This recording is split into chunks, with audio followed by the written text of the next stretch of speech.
Reciban como siempre un saludo aquí desde Los Ángeles, California, desde lo que llamo las catacumbas cibernéticas informativas y aprovechar estos medios para hacer llegar mensajes a la sociedad que tanta falta nos hacen. Les saluda Rubén Luengas, esto es Entre Noticias, rubenluengas.com, y mi invitado en esta ocasión es el profesor del Colegio de Pomona, acá en Los Ángeles, California, Miguel Tinker Salas, a quien saludo con mucho gusto. Miguel, ¿cómo estás? Muy bien, gracias. ¿Cómo estás tú, Rubén? ¿Cómo te va? Pues me va bien, aunque estoy preocupado, no solamente por lo que está pasando en México, sino lo que pasa en el mundo. De hecho, también estoy un poco preocupado del efecto que pueda tener, luego hablaremos de eso, esta acción ejecutiva del presidente Barack Obama en México. En México estuve escuchando a Bustamante del Colegio de la... Bueno, ya no está ahí, creo, ¿no? Ya no está en la frontera Ya norte. no está en la frontera, pero hizo un análisis muy interesante la otra vez sobre el efecto que esto va a tener para México. Pero primero que nada, Miguel Tinker Salas, ¿cómo ves la situación que se está viviendo en México? Se está pidiendo la renuncia de Peña Nieto, pero lo que más me preocupa a mí es el mensaje claro de Peña Nieto y de otros sectores, Malio Fabio Beltrones, Beatriz Pajés, a través de la revista Siempre en un editorial, donde siento que se está fabricando ya, manufacturando ya la opinión pública para justificar en un momento dado la represión. ¿Está flotando el fantasma del 68 en México o cómo la ves? Yo creo que le hemos visto por parte de una clase política incapaz de realmente entender lo que está sucediendo en México. Hay que entender que este era el mandato de Peña Nieto, que supuestamente iba a iniciar todas las reformas. Recordemos que estaba en la portada de el Rolling Stone, en Time Magazine, en todas las grandes portadas. Este era el gran momento y ellos no pensaban que esto iba a ocurrir. Y lo que ha ocurrido se les fue de la mano. Entonces, la reacción por parte del PRI tradicional, de los dinosaurios, y en particular del grupo que representa a Peña Nieto y Beltrones, es la represión. Ya hemos visto la amenaza por parte del Estado, se ha mencionado varias veces que no se puede destabilizar el gobierno, se ha mencionado ya varias veces, pero más importante, lo vimos en carne propia, en carne viva, el jueves pasado, el 20 de noviembre, cuando la represión contra los movimientos sociales se sintió claramente en la Ciudad de México, tanto en el aeropuerto como en el Zócalo. O sea, vemos la amenaza, vemos tratar de crear una matriz de opinión que supuestamente los anárquicos, los individuos, cuando fueron realmente sembrados o indican que fueron sembrados por parte del propio Estado. Hay muchas fotografías que así lo señalan y creo que estamos viendo la posible creación de esta matriz de opinión pública para así poder legitimizar una acción violenta, represiva, que ha sido a la mano por parte del gobierno. Regresemos a Jaramillo en los años 50 en Morelos, regresemos también, como mencionabas tú, a Tlatelolco,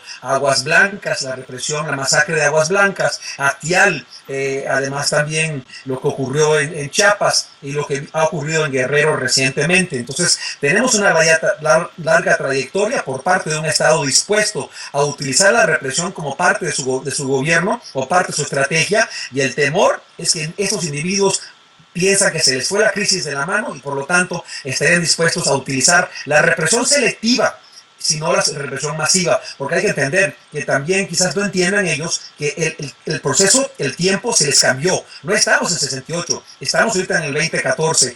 La vista del mundo entero está sobre México. Cualquier acción que ellos tengan tendrá tremenda repercusión, no solamente dentro de México, pero a nivel internacional. Bueno, escucho mucho decir eso de que el mundo entero está mirando a México.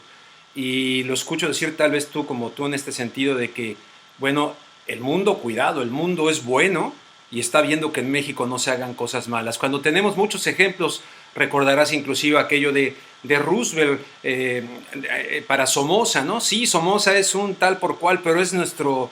Es el nuestro. Es el nuestro. Es el nuestro. Entonces yo me pregunto en este momento, Peña Nieto, ¿qué es? Porque de repente Peña Nieto...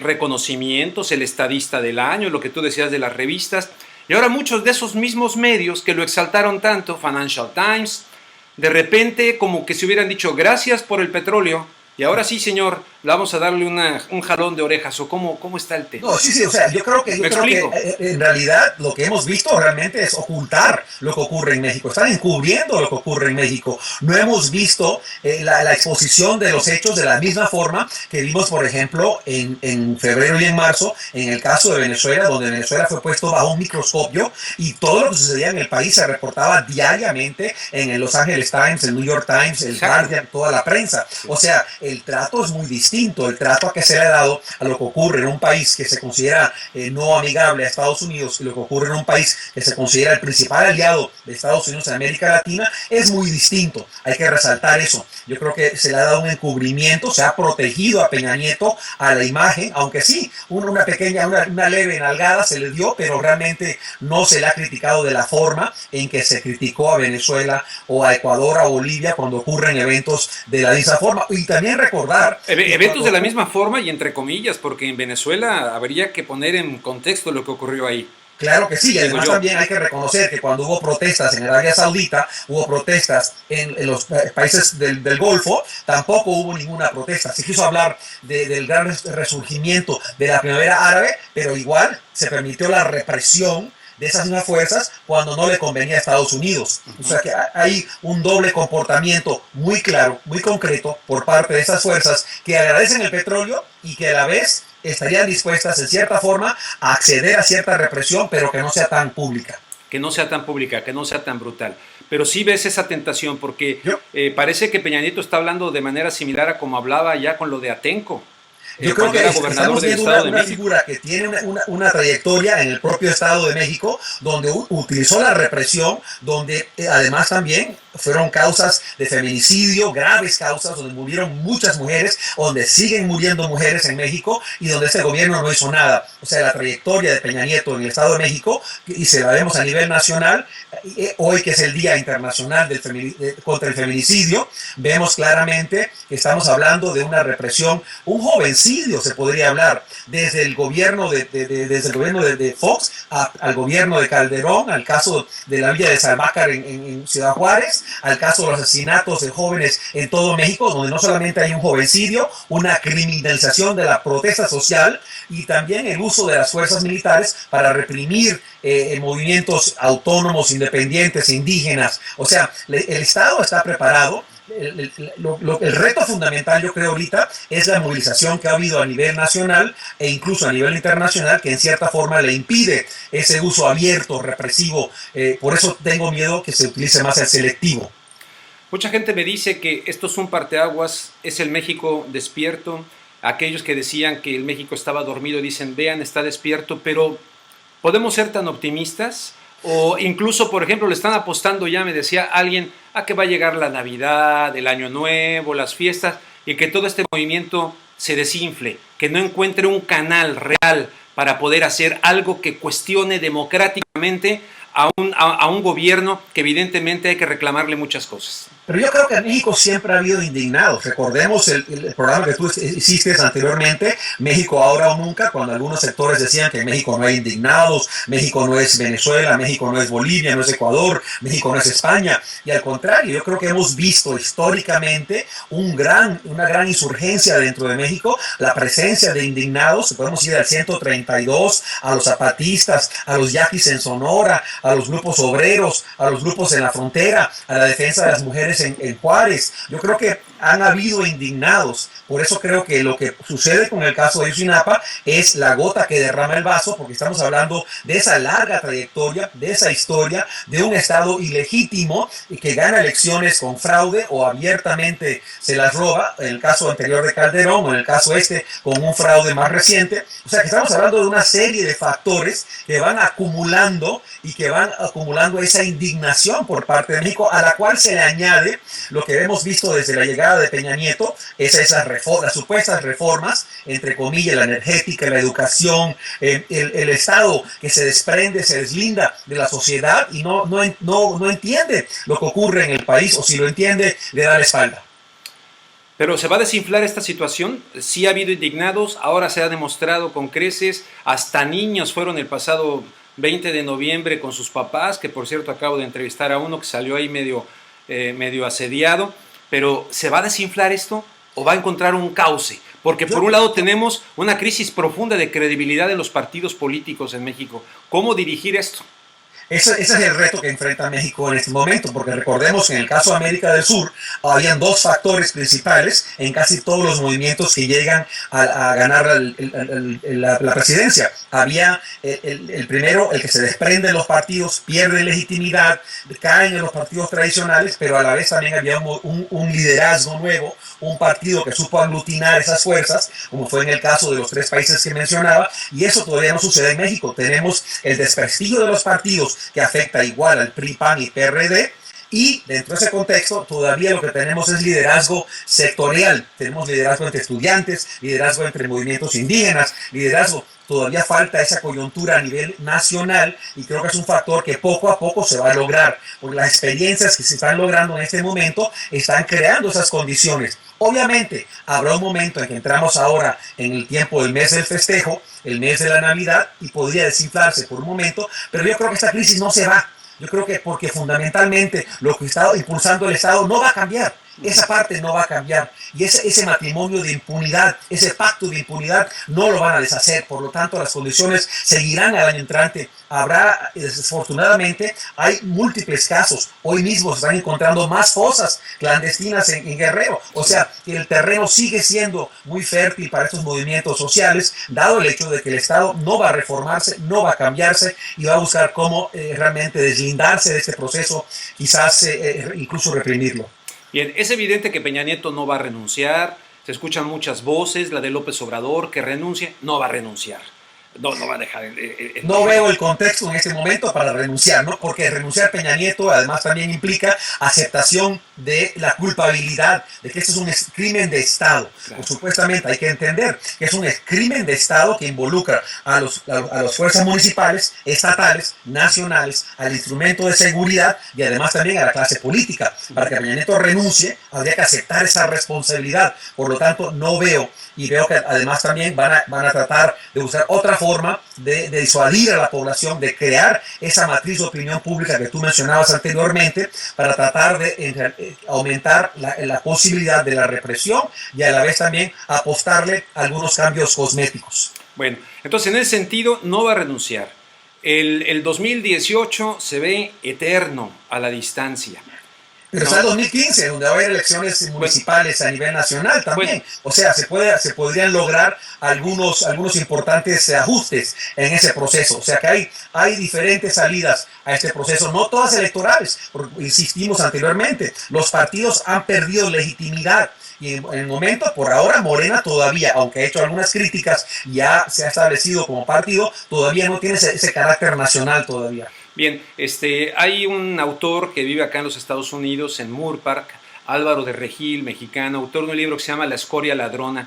Él dice, ¿cuándo se van a dar cuenta los mexicanos de que esa escoria ladrona ha secuestrado a México, incluidos los procesos electorales? Dice, ya se demostró. ¿Por qué insistir por la vía electoral si los mexicanos saben que por ahí el camino está cerrado vía fraude, vía compra de votos, vía lo que tú ordenes y mandes? Entonces él dice que la única forma que él ve viable para sacudir a México y un cambio es la organización seria, profunda de lo que él llama un paro nacional.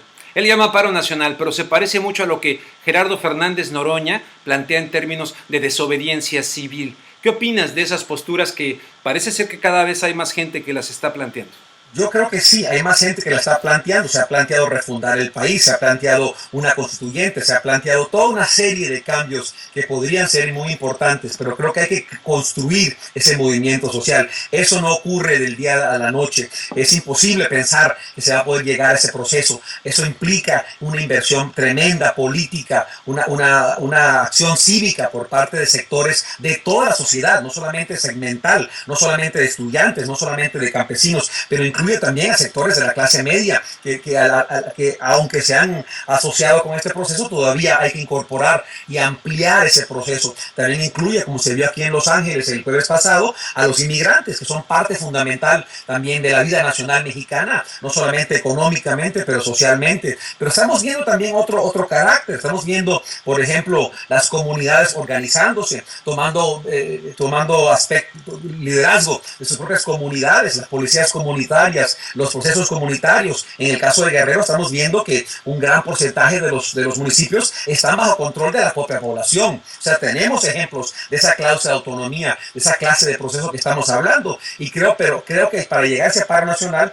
requiere toda una preparación, requiere todo un proyecto y su difusión a nivel nacional, no solamente en ciertos sectores del país. Bien, es evidente, Miguel, que hay muchos agravios acumulados en México, pero por alguna razón los 43 de Ayotzinapa fueron la gota que vino a derramar el vaso. En tu opinión, qué factores se conjugaron aquí para generar esta reacción en México, que, repito, algunos me dicen que es un parteaguas?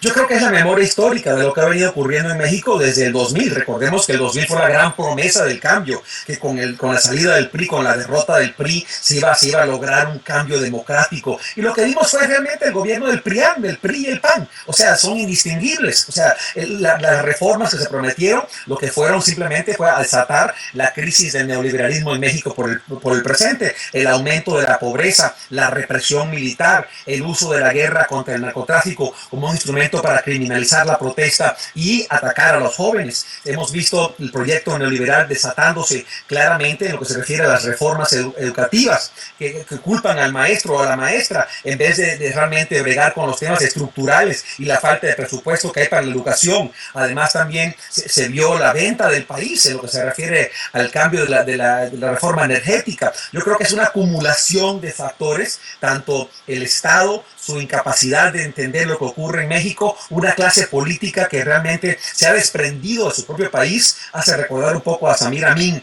esa discusión de una clase élite que realmente más vinculada a los aspectos internacionales y a su posición internacional, y que no tiene realmente enraizado con el país y comprende la situación actual del país. Y cabe resaltar que la pobreza sigue aumentando en México, la desigualdad ha seguido aumentando en México. Hay que recordar esos reportes del INEGI cada año que indican que ha subido 1 millón de personas más pobres, que Guerrero, Oaxaca y Chiapas, los estados más pobres de la región, donde la gente subsiste con menos de $1 al día.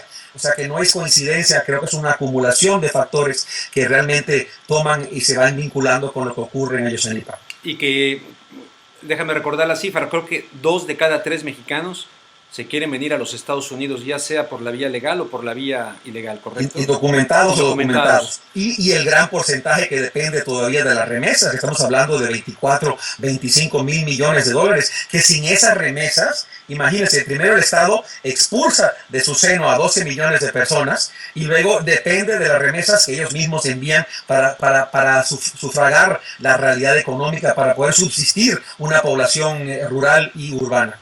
Bien, Miguel Tinker Salas, en este contexto, el presidente Barack Obama acaba de anunciar una acción ejecutiva para beneficiar a por lo menos alrededor de 5 millones de indocumentados, dejando por lo menos otros 6 en la misma situación. Pero esto va acompañado de lo que ya se había venido anunciando, que es una situación tremenda en la frontera de seguridad, etcétera. ¿Qué va a pasar? Porque a fin de cuentas esto es algo además temporal, no está atacando el problema de fondo, ni siquiera el que pudiera ser para solucionar una reforma migratoria integral, pero las causas de esa emigración, causa-efecto, ahí están. Y al sellar ahora sí la frontera más, como lo están diciendo que lo van a hacer, caramba, esto va a tener repercusiones tremendas en un México que no está generando el empleo, que crece la pobreza, etcétera, y donde mucha migración centroamericana va a ir a parar ahí. Y no solamente en el caso de México, como acabas de mencionar, también todos los países centroamericanos que dependen de esta misma realidad social y de estas remesas también. Ese es el otro factor. Bueno, hay que entender que Obama comienza el discurso en cierta forma, de una forma muy hipócrita. Comienza hablando de los valores familiares, comienza hablando de la importancia del discurso oficial americano, de estar en la fila, de hacer las cosas legalmente, cuando en realidad toda su práctica esencialmente por 6 años ha sido lo contrario. Ha sido el deportador principal de personas indocumentadas en el país, 2 millones de personas, e incluso su propio proyecto de ley ejecutiva no incluye a amplios sectores. ¿Por qué no le extendió el derecho de seguridad a los padres de los soñadores? ¿Por qué no le extendió a personas que han estado en el país? Igual que lo hizo Ronald Reagan en el 86, cuando hicieron el famoso IRCA, la reforma migratoria anterior, que no tenía todas estas trabas. ¿Por qué insiste en hablar de la militarización de la frontera cuando ya han gastado más de 20,000 billones de dólares en la frontera, cuando ya tienen el número más alto de agentes de seguridad en la frontera, cuando están subsidiando lo que se podría llamar una industria de seguridad fronteriza, donde operan todas las grandes corporaciones y están recibiendo apoyo económico, subsidios por parte del Estado, porque hay que llamarlos por lo que son subsidios de parte del Estado a la gran empresa armamentista de Estados Unidos que ahora se enfoca en la frontera, hablando de Boeing, de McDonald's, de todas las grandes empresas, los drones, los sistemas eléctricos. Creo que, regresando al tema, es un cálculo político por parte de Obama, que hace 6 años prometió una reforma íntegra, nunca la presentó ante el Congreso, siempre esperó que saliera del propio Congreso para él poder así articularla. En realidad no vimos intereses en la primera elección, vimos su manipulación en la segunda elección con el hecho del Dream Act. Lo pone realmente en campaña en su propia reelección y ahora lo vuelve a utilizar para realmente preparar el terreno para la elección del 2016, porque lo que busca hacer es, en cierta forma, aislar a los republicanos, obligarlos a atacar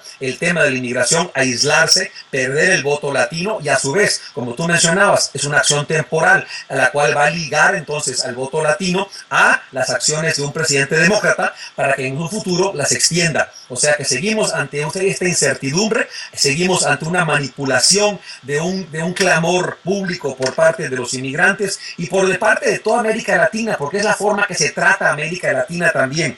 Se trata, lo que refleja esta acción por parte de Obama es la actitud que ha tenido hacia América Latina en sus últimos 6 años. Sí, y se empiezan a enganchar, ¿no?, los vagones de la maquinaria del ferrocarril político. ¿A qué me refiero? Hillary Clinton ha estado aplaudiendo a Barack con esto, porque ella se vería beneficiada en un momento dado si es la candidata, ¿no?, subiéndose a este tren temporal que causa un gran efecto momentáneo que va a repercutir a la hora de emitir un voto, pero que a fin de cuentas no cambia estructuralmente nada. Me encantó que mencionaras esto de Eisenhower, hablaba del complejo militar industrial, ahora hay un complejo de seguridad industrial vinculado a lo migrante y que evidentemente están invirtiendo muchísimo en este asunto en la frontera. En este contexto, te quisiera preguntar, ¿qué opinas de la noticia que dio el Wall Street Journal de agentes de Estados Unidos actuando disfrazados con uniforme de soldados de la Marina en México? Lo ha negado el gobierno mexicano, pero lo sacó el Wall Street Journal. Sí, por supuesto, el Wall Street Journal, controlado por los ultraconservadores, ahora es una fuente de izquierda en el contexto de esto. Pero hay que recordar que no es la primera vez. Hay que recordar hace 1 año y medio en Cuernavaca, cuando iban de viaje agentes de la CIA con unos marinos mexicanos que fueron asaltados por policías municipales. Y vimos que ya habían... En Tres Marías, o por ahí por Tres Marías, sí. Exactamente, ya habían operando, en el caso de México, ya habían operando agentes de la CIA. Anteriormente, en el viaje que había desde la Ciudad de México a Monterrey, cuando estaban operando agentes de la DEA también en México, operando abiertamente y armados. Y ahora tenemos el caso de soldados oficiales también. O sea que la guerra contra el llamado narcotráfico ha servido para la repenetración por parte del ejército americano del proceso militar mexicano. O sea, están operando en múltiples niveles. Yo quisiera regresar al tema que había planteado el presidente Correa. Yo le permito una base en Ecuador cuando ustedes me permitan una base en Florida, ¿verdad? Pero en el caso de México no hablamos de eso. Simplemente hablamos de casi 3,000 millones de dólares que han enviado Estados Unidos a México, y además también la presencia de militares, y no solamente de militares. Recordemos anteriormente que los grupos como Blackwater y otros estaban estableciéndose en la frontera para entrenar fuerzas mexicanas que iban a operar también en el contexto mexicano. Lo que no hemos visto todavía es dónde están estos otros grupos ahora paramilitares, otros sectores que también estarían operando en México, pero que todavía son en forma clandestina. Miguel, bueno, pues por último, yo nomás recordando a un viejo lobo, legislador mexicano, a quien aprecio mucho porque creo que fue muy cabal, ya murió, en paz descanse. En varias charlas que tuve con él, algún día me decía que él, siendo legislador, iba con un expresidente mexicano, que también quiero omitir aquí el nombre, y siempre su respuesta era: mi querido legislador, así hacía la voz, vamos a ver qué dicen los sobre temas fundamentales de México. Entonces, parafraseando a este expresidente y a este legislador, en este momento, con todo esto de Peña Nieto, toda esta situación, en tu opinión, ya para cerrar, ¿qué estarán diciendo los Porque la CIA, ahí está, todo el mundo está pendiente de lo que está ocurriendo en México. Yo creo que están muy preocupados. Yo creo que la clase política americana y la clase élite americana está preocupada.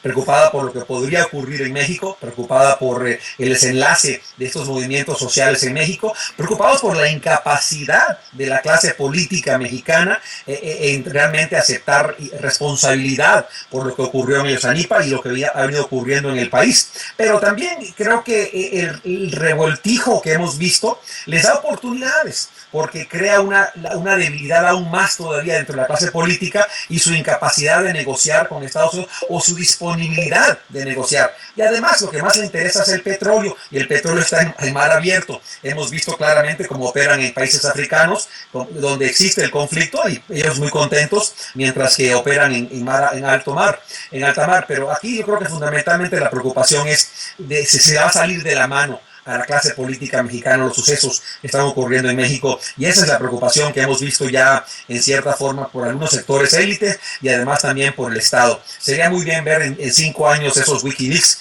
de ese momento, a ver qué van a decirnos en realidad, porque recordemos que nos dijeron en 2006, cuando supuestamente el fraude de Calderón, ya el embajador había reportado a Washington que había un presidente muy débil, que ya estaba manipulando la guerra contra el narcotráfico. Esto es una forma de legitimizar su actuación. O sea, sabemos lo que ocurrió en el 2006, pero podemos especular lo que ocurre ahora en el 2014. Bien, pues no sé si quieras agregar algo que quieras compartir con las personas que vayan a ver este video de Entre Noticias en rubenluengas.com, ya para cerrar, del momento tan dramático que está viviendo México. Yo creo que es un momento de dolor, porque hay que reconocer el dolor propio de las familias en Guerrero, en Ayotzinapa y la región, pero hay también un momento de esperanza. Estamos ante un gran momento de esperanza, que los movimientos sociales, los sectores políticos, la propia sociedad civil, es una resurgencia tremenda, hay un renacimiento, hay un proyecto para refundar un país y para realmente reclamar ese país y ese ejemplo que fue México en sus diferentes etapas, en 1910, en 1938, en los movimientos sociales, y recordar que ese México nunca ha desaparecido, por mucho que lo han tratado de reemplazar o por mucho que lo han tratado de implementar el plan neoliberal. Ese México profundo, ese México todavía existe, todavía está buscando refundar su país. Muchísimas gracias a Miguel Tinker Salas, profesor del Colegio de Pomona, por estas reflexiones en torno a lo que está pasando en México y la acción afirmativa, es decir, sí, la acción ejecutiva del presidente Barack Obama. Gracias, Miguel Tinker Salas. Gracias a usted, periodista Rubén Luengas.